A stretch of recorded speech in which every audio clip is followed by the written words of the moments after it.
नमस्कार, hornbill TV Bharat में आपके स्वागत है। समाजवादी पार्टी कार्यालय में आज राष्ट्रीय अध्यक्ष अखिलेश यादव ने एक अहम प्रेस कॉन्फ्रेंस की।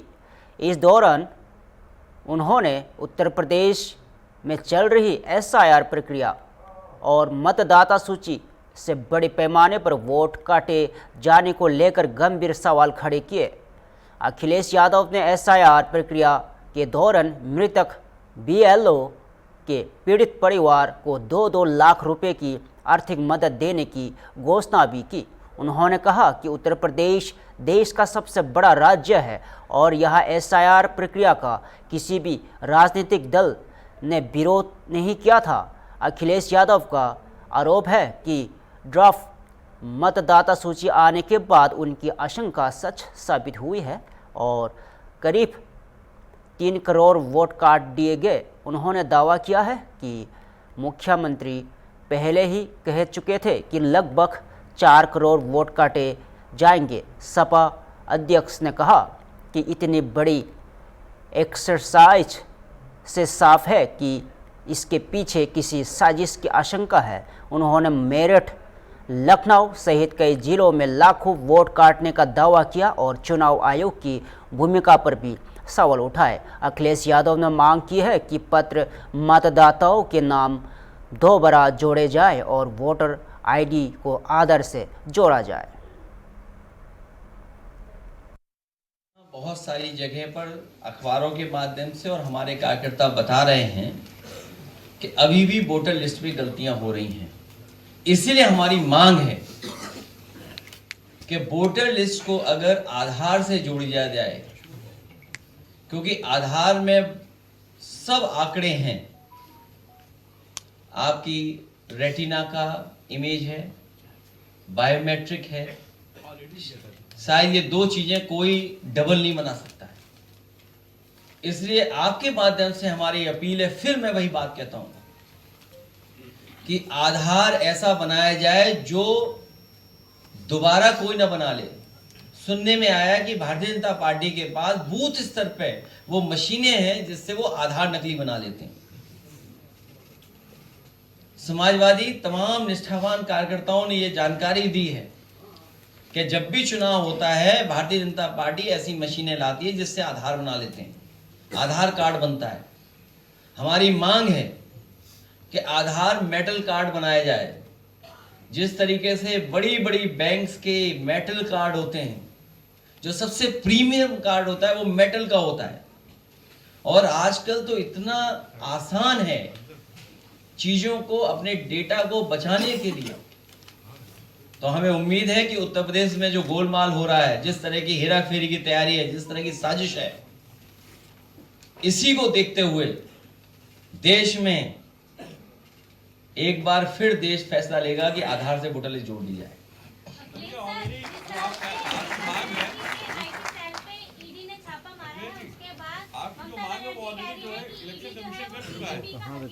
सात साल पहले पूरा डेटा कलेक्ट कर चुका है। आप जो मांग कह रहे हैं वो ऑलरेडी इलेक्शन कमीशन ने ऑलरेडी पूरा डेटा कलेक्ट किया है। ये जो डेटा का नया दौर है, ये नया समय है जहां डेटा बहुत इंपॉर्टेंट हो गया है। और बीजेपी ने जो काम किया है, ईडी, सीबीआई, इनकम टैक्स, कोई नया काम नहीं है।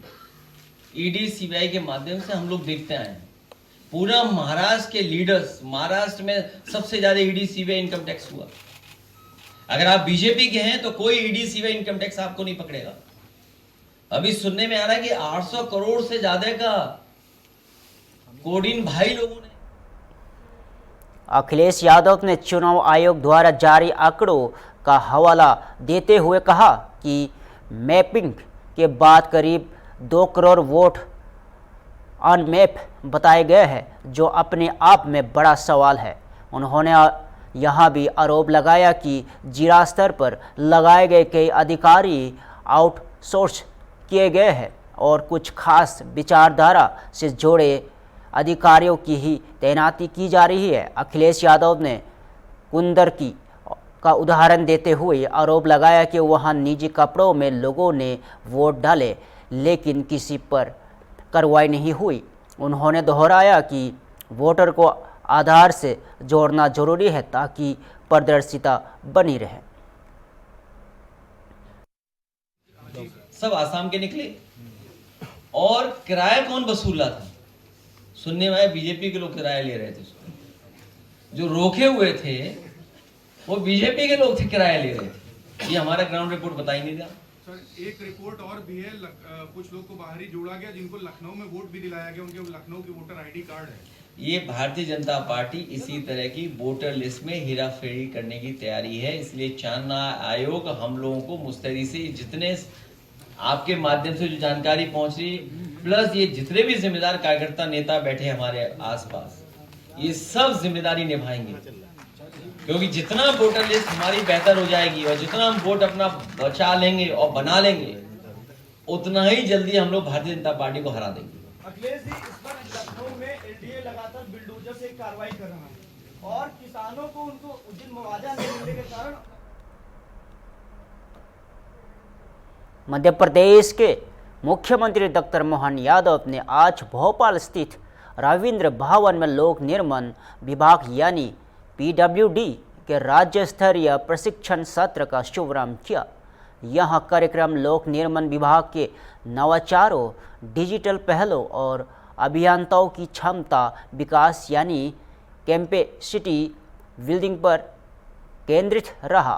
कार्यक्रम के दौरान मुख्यमंत्री ने कैपेसिटी बिल्डिंग फ्रेमवर्क और बीते 2 वर्षों में विभाग द्वारा किए गए नवाचारों पर आधारित एक विशेष पुस्तिका का विमोचन किया। इस अवसर पर डिजिटल समाधान, नई निर्माण तकनीक, गुणवत्ता नियंत्रण और पर्यावरण संरक्षण जैसे अहम विषय पर विशेष जोर दिया गया। कार्यक्रम में विभाग की प्रमुख उपलब्धियों को दर्शाने वाली लघु फिल्में भी प्रदर्शनी की गई। इनमें से लोकपथ 2.0 और पिछले 2 वर्षों में पीडब्ल्यूडी द्वारा किए गए कार्यों को प्रमुख रूप से दिखाया गया और मुख्यमंत्री ने कहा कि आधुनिक तकनीक, नवाचार और बेहतर प्रबंधन के माध्यम से प्रदेश के बुनियादी ढांचे को और अधिक मजबूत और प्रदर्शनी और प्रभावी बनाया जाएगा।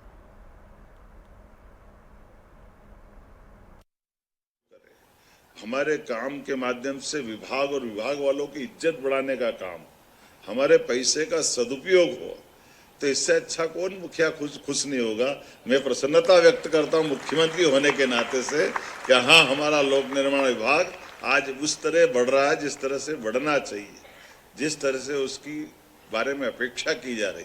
और वैसे तो लोक निर्माण का विभाग का नाम ही ये है। मैंने तो अभी हमारा भगवान गीता में कहते हैं 13वें अध्याय में, क्षेत्र और क्षेत्रज्ञ अध्याय में वो क्षेत्र और क्षेत्रज्ञ को जोड़ते हैं कि क्षेत्र अर्थात 5 तत्वों का बना हुआ शरीर, जो हम सबको मालूम है 5 महाभूतों से बना हुआ है। और क्षेत्रज्ञ हमारी ये 10 इंद्रियां, अहंकार, रूप, रस, गंध और ये तमाम प्रकार की ये जो क्षेत्रज्ञ की सीमाएं है, तो ये उससे उनने कल्पना की है। तो हमारा इसके साथ आत्मा के शरीर के साथ जोड़ने का संबंध के बारे में भगवान कृष्ण उसमें बहुत विस्तार से बताते हैं। अब मैंने उसको थोड़ा सा आपके संदर्भ में बदलना चाहा। हमने कहा ये लोक निर्माण में भी दोनों बातें आ गई। तो उन्होंने कहा लोक निर्माण में कैसे आए, विक्रांत जी से मैं चर्चा कर रहा था। तो मैंने कहा लोक मतलब क्षेत्रज्ञ और निर्माण मतलब 5 तत्व। तो ये जो भूतल पे आप निर्माण करते हो, आपकी आत्मा से करोगे, परमात्मा से आगे तक आपको क्षमता देगा। इस भावना के आधार पर सच में लोक मतलब जनता, निर्माण मतलब हमारा अपना मूल करने का काम। आपका कोई भी निर्माण जनता को लाभ पहुंचाने वाला तो है ही है, और जनता को लाभ पहुंचेगा। जनता आत्मा से दुआ देगी, आत्मा से दुआ दे परमात्मा अपने आप आशीर्वाद बरसाएगा। यही तो तरीका हो गया। इससे अच्छा कौन सा संदर्भ है।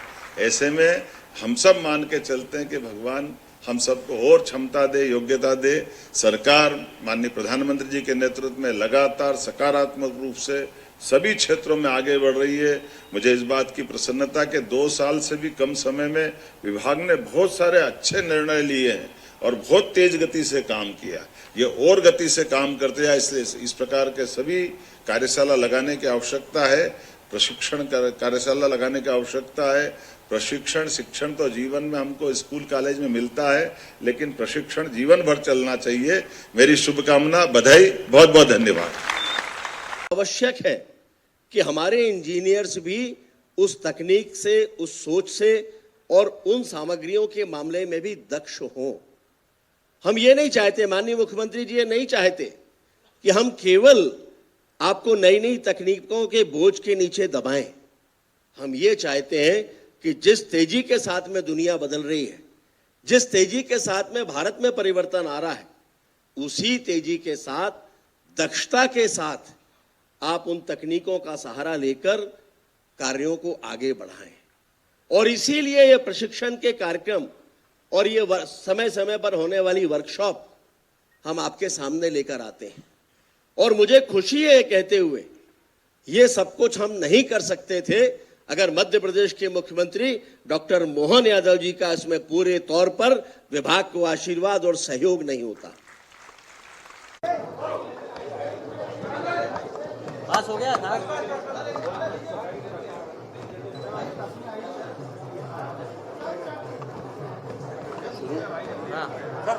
आज जो कार्यशाला आयोजित की, लोक निर्माण विभाग के द्वारा आज माननीय मुख्यमंत्री जी के उपस्थिति में कार्यशाला आयोजित की गई है। ये कार्यशाला मूलतः हैम के कार्यों को लेकर आने वाले समय में हमारे इंजीनियर प्रशिक्षित हों, तकनीक के साथ साथ आधुनिक निर्माण सामग्री का उपयोग कैसे करना, उसे दक्षता के साथ पूरे करें, गुणवत्ता के साथ पूरा करें। इसके लिए आज दिन भर की कार्यशाला है। लेकिन आज इसी के साथ हम ये कह सकते हैं प्रसन्नता के साथ कि देश का पहला कैपेसिटी बिल्डिंग फ्रेमवर्क आज माननीय मुख्यमंत्री जी के हाथों से उसका भी लोकार्पण किया है, जिसमें लगभग 1700 इंजीनियर्स को ऑनलाइन जोड़कर और उसमें प्रश्नों के माध्यम से, उनके उत्तरों के माध्यम से लोकसभा में ग्रामीण रोजगार से जुड़ा एक नया और अहम विधेयक पेश किया गया है, जिसका नाम है विकसित भारत गारंटी फॉर रोजगार एंड आजीविका मिशन ग्रामीण बिल 2025, जिसे संक्षेप में BDG रामजी बिल 2025 कहा जा रहा है। इस बिल को मौजूदा मनरेगा योजना की जगह नए रूरल एम्प्लॉयमेंट फ्रेमवर्क के तौर पर देखा जा रहा है। सरकार का दावा है कि यह कानून ग्रामीण भारत में रोजगार और आजीविका के स्वरूप को पूरी तरह बदल सकता है। BDG रामजी का पूरा अर्थ है विकसित भारत के लिए ग्रामीण रोजगार और आजीविका की गारंटी देने वाला मिशन। इस योजना का उद्देश्य सिर्फ मजदूरी देना नहीं, बल्कि गांव के लोगों को स्थायी कमाई और आत्मनिर्भर बनाना है। अब तक मनरेगा के तहत ग्रामीणों को साल में 100 दिन का काम मिलता था, जैसे सड़क निर्माण, तालाब खुदाई या नाली निर्माण। लेकिन नए BDG रामजी कानून के तहत सरकार गांव में हुनर विकास, प्रशिक्षण, स्वरोजगार, दायरी पशुपालन और कुटीर उद्योग से जोड़ने पर जोर देगी। साथ ही उत्पादों को बाजार तक पहुंचाने की भी व्यवस्था की जाएगी। यानी मजदूरी आधारित रोजगार से आगे बढ़कर अब स्थायी आय के साधन तैयार करने की कोशिश होगी। सरकार का कहना है कि इस कानून से ग्रामीण बेरोजगारी कम होगी और युवाओं को काम मिलेगा, महिलाएं आत्मनिर्भर बनेगी, गांव से शहरों की और पलायन रुकेगा और ग्रामीण अर्थव्यवस्था को मजबूती मिलेगी। हालांकि इस नए कानून को लेकर कुछ सवाल भी उठ रहे हैं। क्या हर ज़रूरतमंद तक इसका लाभ पहुंचेगा? क्या भुगतान समय पर होगा? और क्या मनरेगा जैसी मजदूरी सुरक्षा बनी रहेगी? इस सवालों के जवाब आने वाले समय में सरकार को देने होंगे। लेकिन अगर BDG रामजी बिल 2025 को सही तरीके से लगा किया जाए तो यह ग्रामीण भारत के लिए मनरेगा से भी बड़ा बदलाव साबित हो सकता है।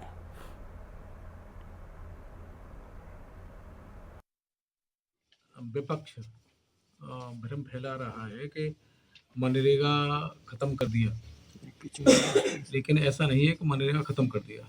जब तक ये विधेयक लागू होगा तब तक मनरेगा रहेगा।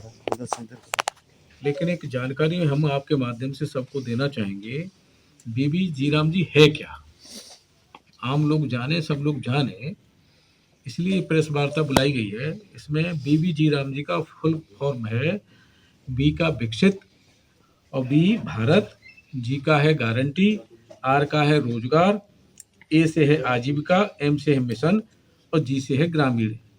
आजीविका बहुत गंभीरता से आदरणीय प्रधानमंत्री जी ने इसको लिया है।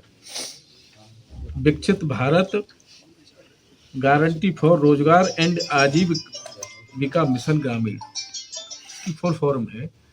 इसमें अंतर क्या है मनरेगा में, और इसमें अंतर थोड़ा वो चर्चा आपसे जरूर हो जाए। पहले मनरेगा में काम मिलता था 100 दिन का, इसमें काम मिलेगा 125 दिन। और एक विशेष छूट इसमें दी गई है कि जब किसानों की फसल की बुवाई और फसल की कटाई होती है उस समय इन श्रमिकों से काम नहीं लिया जाएगा, जिससे कृषकों के काम में कोई बाधा ना आए। एक हफ्ते के अंदर पहले पेमेंट नहीं हो पाता था श्रमिकों का और महीनों चक्कर लगाते थे, लेकिन इस व्यवस्था के आने के बाद एक हफ्ते के अंदर उनका भुगतान होगा, पैसा उनका पहुंच जाएगा अपनी की मजदूरी का। और अगर नहीं मिलता है तो ब्याज सहित पैसा दिया जाएगा।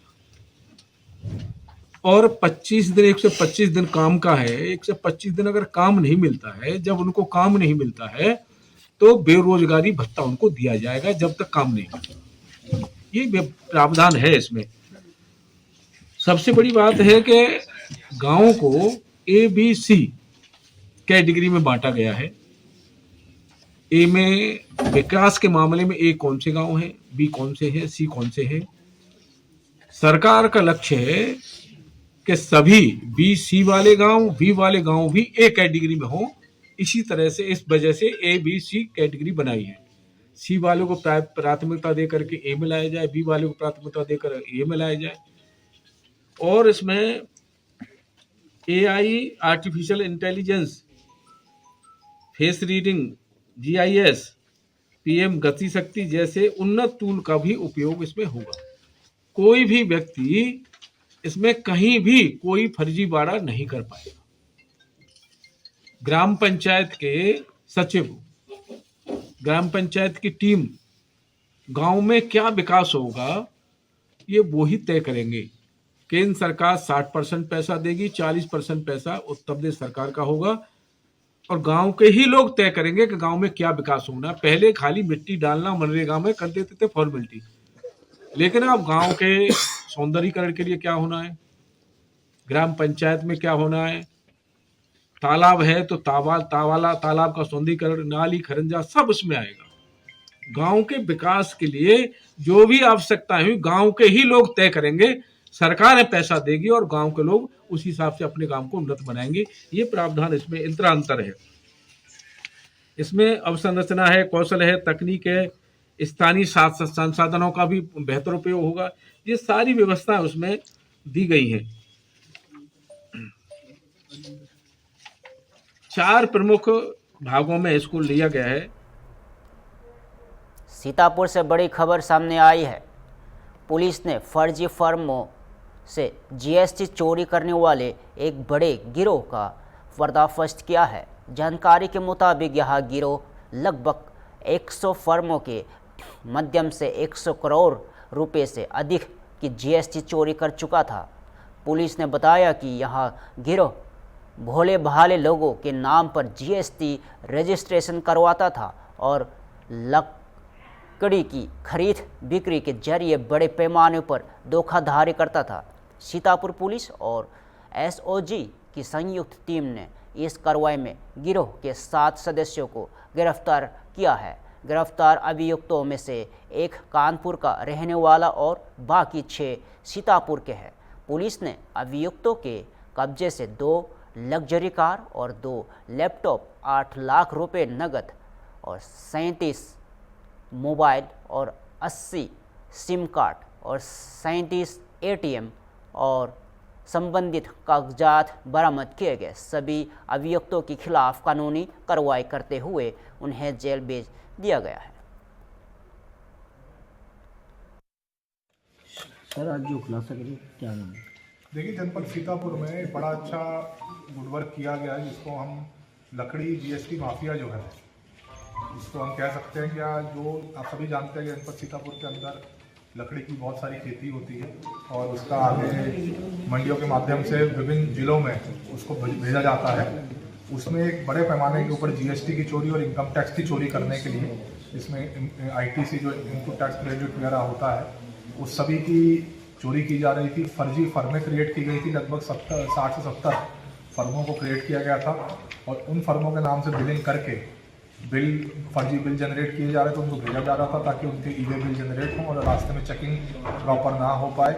उनकी अंडर वैल्यूइंग की जा रही थी, माल ज़्यादा रह रहा था और बिल कम दाम का काटा जा रहा था ताकि टैक्स की बचत हो। और फाइनली जब वो फर्मों पे टैक्स लाइबिलिटी पड़ती थी GST की या किसी और इनकम टैक्स की, तो उसको भुगतान नहीं किया जाता था क्योंकि वो किसी और आदमी के नाम पे KYC करवा के उन फर्मों को, फर्जी फर्मों को, जिनको हम शेल कंपनी बोलते हैं, उनको क्रिएट किया गया था। तो इसका भांडाफोड़ किया गया। इसमें 7 लोगों को अरेस्ट किया है, 8 लाख की इसमें लगभग रिकवरी हुई है। विभिन्न mobile phone, SIM card, chequebook, stamps, company के कागज़, लैपटॉप्स, ये सब और 2 गाड़ियाँ इनसे बरामद हुई हैं। इस पूरे GST जो चोरी का गैंग है, इसको हम स्पेशली इसमें देखा गया कि ये लोग लकड़ी के व्यापार में ज़्यादा काम कर रहे थे, तो इसकी पूरी ट्रेसिंग अभी हम कर रहे हैं, फॉरवर्ड बैकवर्ड लिंकेजेस करते हुए किन कंपनीज को माल दिया गया, उनसे क्या टैक्स की चोरी करवाई गई, वो सभी जांच की जा रही है। GST विभाग के साथ भी हम लगातार संपर्क में हैं, जॉइंटली टीम बना के इसमें कार्रवाई की जा रही है ताकि जितनी भी सरकार को GST की चोरी हुई है सरकार की GST की, उसकी भुगतान वापस हो सके और आने वाले समय में जो ये अभियुक्त है, जो ये गैंग आगे कार्रवाई करे, तो उनके ऊपर गैंगस्टर की कार्रवाई भी की जाएगी और सारा जो इस तरह से अवैध उन्होंने संपत्ति बनाई है उसको एसपी साहब हो गए हैं, इंदौर साहब भी और पूरी SOG खैराबाद टीम पूरी खैराबाद से एक बड़े पैमाने के ऊपर आप ये समझिए कि जो लकड़ी जहाँ से जाती है सीतापुर में, आप सभी जानते हैं कि विभिन्न लकड़ी का खेती भी होती है, उसको यहाँ से नहीं है कि सीमित है, जिनको बेचा जाता है।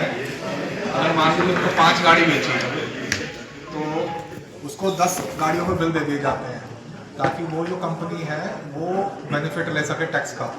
उसकी कॉस्टिंग में दिखे, हम तो 10 गाड़ी माल आया तो उसका जो नेट इनकम टैक्स होगा वो कम हो जाएगा। मान लीजिए किसी का प्रॉफिट हो रहा है 10 लाख रुपए, उसने 5 गाड़ी से 10 लाख कमाया, तो उसने दिखा दिया नहीं, इसको तो 10 गाड़ियाँ आई थी, मूलता जो उस पर गई वो सिर्फ 5 ही गाड़ी गई, ठीक है ना। तो वो जनरेट किया जाता है। जो ई-वे बिल हैं वो फर्जी फर्मों के नाम से जनरेट किए जाते हैं और उसके ITC आज तक जमा नहीं किए गए हैं। एडिशनल एसपी साहब हो गए हैं, इंदौर साहब भी और पूरी SOG खैराबाद टीम पूरी खैराबाद से एक बड़े पैमाने के ऊपर आप ये समझिए कि जो लकड़ी जहाँ से जाती है सीतापुर में, आप सभी जानते हैं कि विभिन्न लकड़ी का खेती भी होती है, उसको यहाँ से सकते हैं हम। इसमें सारा ये जितनी स्टैंपें हैं और ये सारे फ़ोन हैं, लैपटॉप्स भी हैं, मैं बताना भूल गया आपको, हार्ड डिस्क भी हैं जी, ठीक है।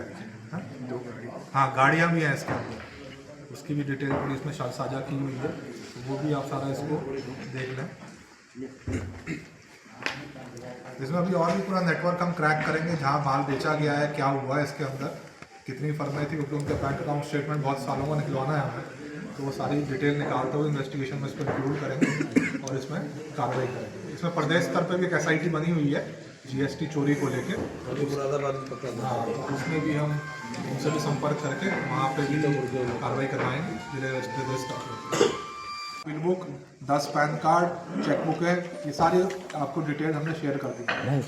9 डिजिटल सिग्नेचर, ये इन लोगों के द्वारा चलाया जा रहा था, बड़ा रैकेट जिला स्तर पे, ठीक है। तो इसके ऊपर पूरी कार्रवाई करते हुए अभी ये रिकवरी हुई है। हम GST विभाग से भी इसमें टच में है, सारी फर्मों की डिटेल उनको भी साझा कर दी गई है ताकि वो अपनी तरफ से भी जो टैक्स चोरी है उसकी रिकवरी शुरू करें और हमारी तरफ से जो उसमें अपराध बनता है फर्जीवाड़े का और जो ये चीटिंग का सारा, उस पर भी हम अपनी तरफ से कार्रवाई कर रहे हैं।